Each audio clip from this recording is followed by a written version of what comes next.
Bien-aimé, le Seigneur dans sa grande bonté, dans sa magnificence, lui qui ne sommeille ni ne dort. Quand nous avions eu à lire le livre de Genèse 1,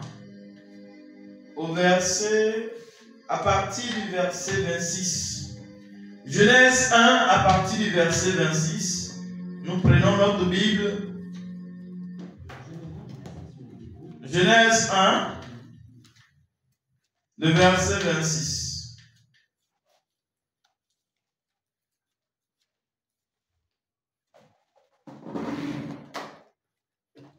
Genèse 1, à partir du verset 26. Amen, amen. Amen. Puis Dieu dit, faisons l'homme à notre image, selon notre ressemblance, et qu'il domine sur les poissons de la mer, sur les oiseaux du ciel, sur le bétail, sur toute la terre, et sur tous les reptiles qui rampent sur la terre.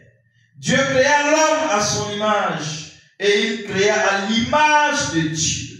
Il créa l'homme et la femme. Dieu les bénit, et Dieu les dit, soyez féconds, multipliez-vous, remplissez toute la terre et la sujettissez. Dominez sur les poissons de la mer, les oiseaux du ciel.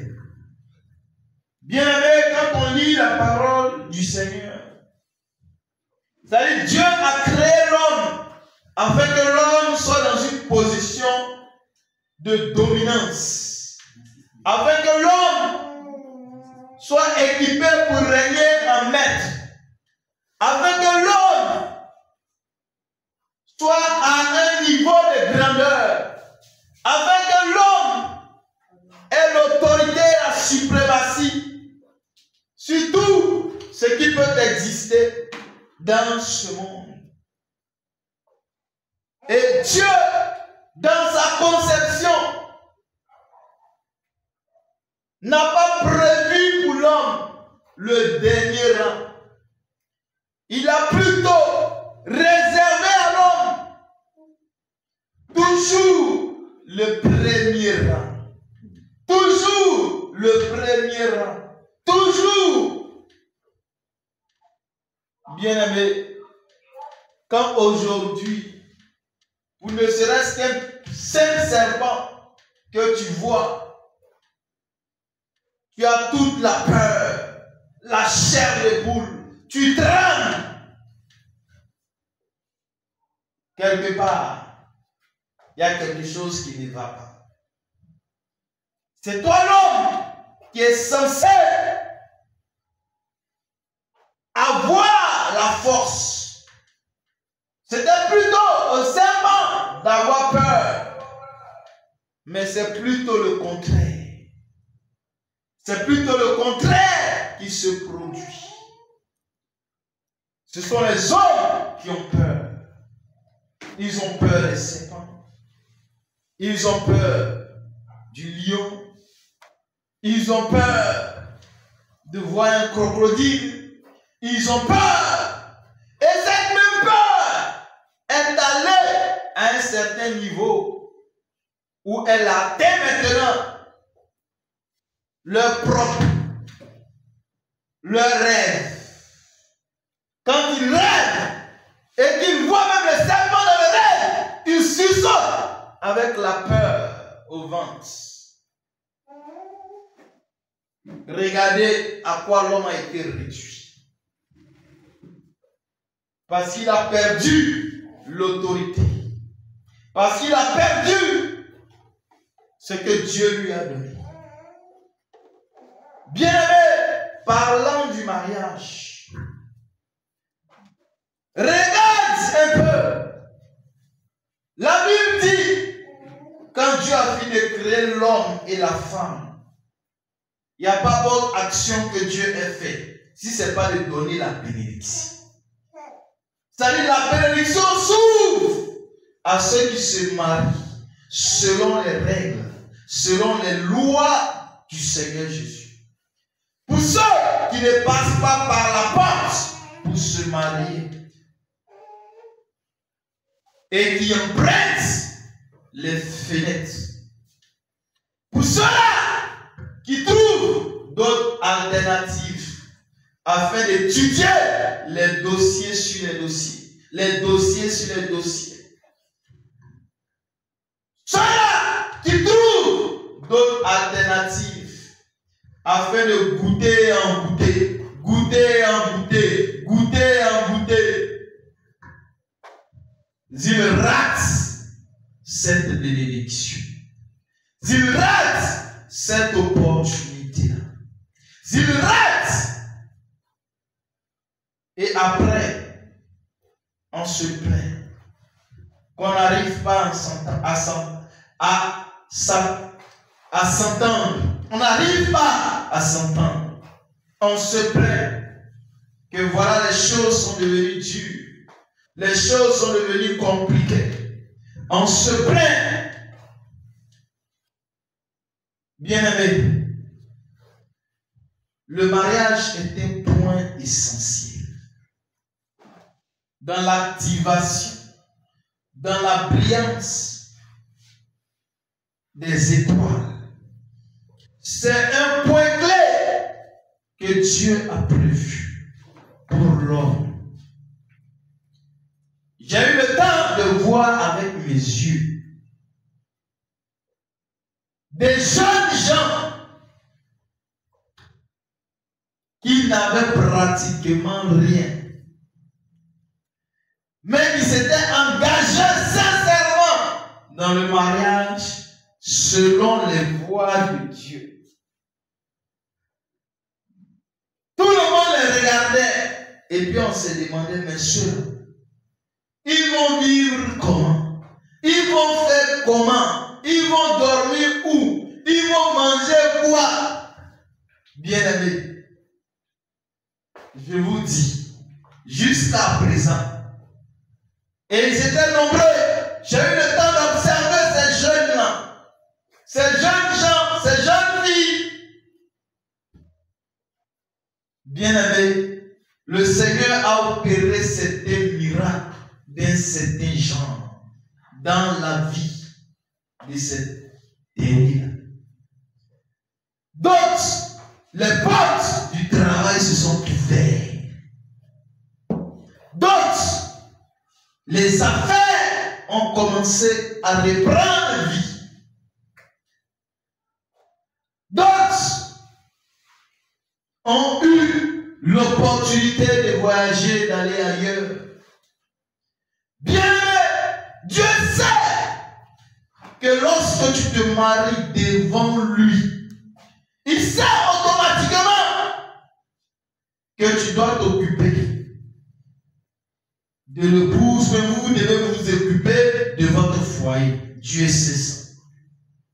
Dieu sait que vous devez avoir des enfants. Dieu sait que l'enfant, quand il viendra au monde, il faut que cet enfant puisse marcher. Dieu sait qu'il faut que cet enfant puisse aller à l'école. Dieu sait, il connaît toutes choses. Dieu sait que vous devez vous nourrir. Dieu donc prépare chaque chose pour ces couples qui se sont présentés devant lui. Bien-aimé, quand nous avions eu à lire, il était clair dans la parole de Dieu que Dieu les a donnés tout tard pour fuir. Dieu les a donné la vertu comme nourriture. Dieu les a donné cela parce que Dieu savait qu'ils devaient se nourrir. Mais quand toi, tu t'en vas faire le mariage de Satan, quand toi, tu t'en vas rentrer dans des lieux sacrés de la sorcellerie. Quand toi, tu te vas rentrer dans la société de la sorcellerie. Bien-aimé, j'appelle le concubinage la société de la sorcellerie. Le concubinage est une société de la sorcellerie. Bien-aimé. Ces paroles que je suis en train de dire ont leur sens très profond. Toi qui vis dans le concubinage et qui te plais dedans et tu trouves les raisons à dire oh c'est compliqué, oh on n'a pas l'argent, oh c'est comme si, oh j'ai pas l'argent de la dot, oh tu trouves tous les mots à dire. Tu vas dire ces mots-là. Tu vas les dire à chaque fois. Ça sera la miséricorde de Dieu qui pourra peut-être t'aider. Parce que tu es sous un joug que le diable, tu es sous l'empire de Satan. En fait, le concubinage, comme j'ai l'habitude, c'est la société de la sorcellerie. C'est l'organisation de la sirène des eaux. C'est le point qu'elle aime. Parce qu'elle, son travail, elle veut tout faire pour ne pas que les eaux puissent arriver à là. Et c'est une bataille féroce dans le monde des ténèbres. Tout faire avant que les hommes n'aboutissent pas à un mariage selon Dieu. Non! Il faut que ces derniers-là puissent enfreindre les règles de Dieu. Et puis, faire un mariage qui n'honore pas le Seigneur Jésus. Et faire un mariage qui ne glorifie pas le Dieu vivant. Et faire un mariage qui sera un mariage des hommes, qui sera un mariage pour se faire voir, qui sera un mariage pour faire plaisir aux parents. Bien-aimé, c'est une grande ruse. Ne cherche pas à passer par la fenêtre. C'est très dangereux. Tu risques de tomber et de te casser la jambe. Parce que par la fenêtre, celui qui gère la fenêtre, c'est Satan et ses agents. C'est la sirène des eaux. C'est une organisation qui est mise en place. Et ils sont tellement expérimentés là-dedans que dès que tu annonces que tu vas aller faire ta dot, toi-même tu n'arrives pas à comprendre. On dirait que c'est là que les problèmes commencent. Comprends dès lors que l'étoile de ton mariage est manipulée. Comprends dès lors qu'il y a une manipulation qui s'opère au niveau de l'étoile de ton mariage. C'est une bataille que les esprits des eaux travaillent avec acharnement pour ne pas que les hommes soient conformes à la parole de Dieu concernant ce côté. Ils veulent tout faire pour que les hommes violent la loi de Dieu. Que les hommes puissent passer le temps, coucher ensemble,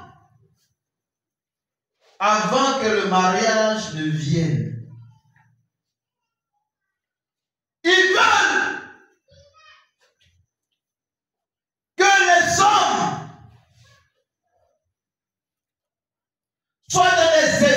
nations.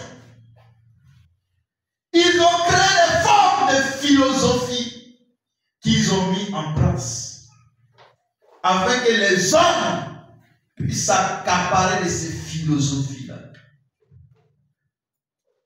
Si tu ne connais pas une personne, tu vas vivre avec elle comment? Ils ont créé des philosophies.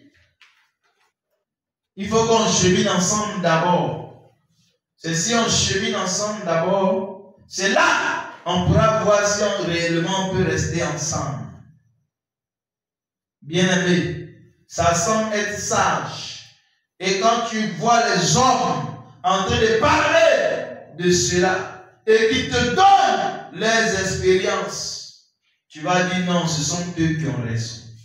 Bien-aimé, danger. La sagesse des hommes est une folie devant Dieu. La sagesse des hommes est une folie devant Dieu. C'est une route qui va t'amener à la perdition. Ce que Dieu a disposé pour toi là, tu vas rater et puis tu iras à côté. Et après, ça sera des boxes. Après, ça sera des tromperies sur des tromperies. Et après, ça sera des mensonges à un certain genre. Mais tu es déjà dedans, tu as fait comment? Tu es obligé de supporter. Tu es déjà dedans, tu as fait comment?